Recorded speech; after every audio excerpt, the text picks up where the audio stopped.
Tadimro tsara vitantsika, hatramiro sangisangisika. Fô samba tsy ho hitanay, fô agnatiny fonay. Ny renirenteny aho rehefa ianao nandao, kanto tsy tampoka tena ny porofonao Karista. Tsisy mahela ialagna kely, efa magnantso izy vitatreo. Na dia mbola tamagna, tsy maintsy mandeha zay vao antso angarana.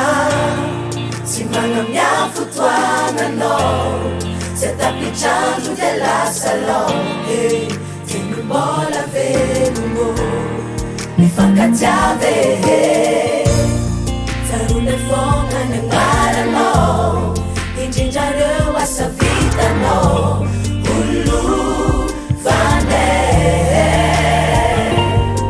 Io asa soratrao, ireo miranao hiranay, mipetraka mampahay.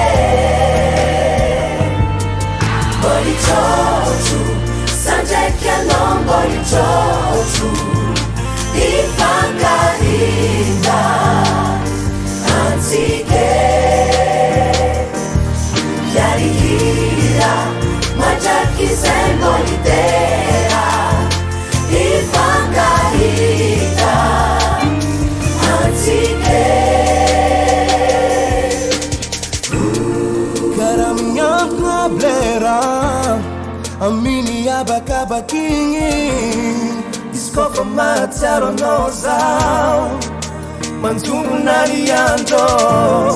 Soiany mbola misy ira, afatsika mifandray, tianena da tiake ho anao, tsy matignaty fonay